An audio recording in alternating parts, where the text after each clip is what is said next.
छोटे-छोटे सवाल हैं। एक तो ये कि बाज़ार रिकॉर्ड हाईज़ पर हैं।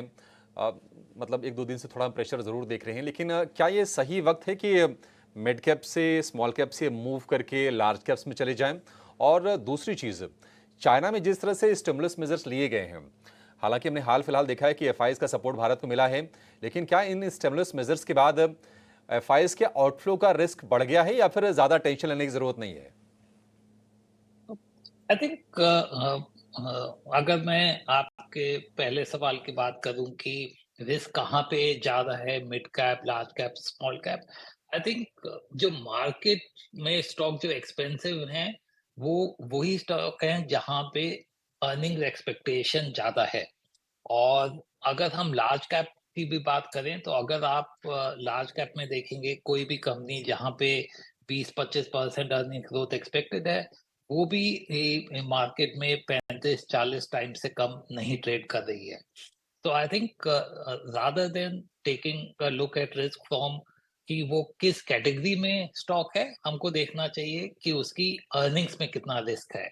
और अगर कोई भी कंपनी अर्निंग्स मिस करती है, चाहे वो लार्ज कैप में हो, चाहे स्मॉल कैप में हो, क्योंकि उनके मल्टीपल अभी इतने ज़्यादा हैं, वहाँ पे करेक्शन का रिस्क ज़्यादा है।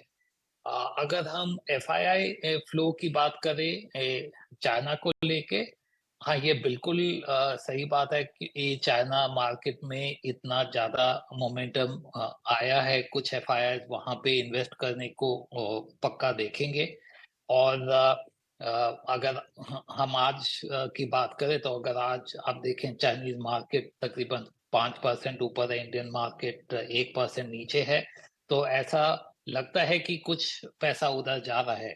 बट अगर हम चाइना और इंडिया को देखें, दोनों इमर्जिंग मार्केट इंडेक्स के बड़े वेट हैं। दोनों का वेट 20% है, ऊपर इमर्जिंग मार्केट इंडेक्स में है। और अ, दोनों मार्केट की पॉजिटिव आउटलुक से इन फंड्स के अंदर इनफ्लो बढ़ेगा।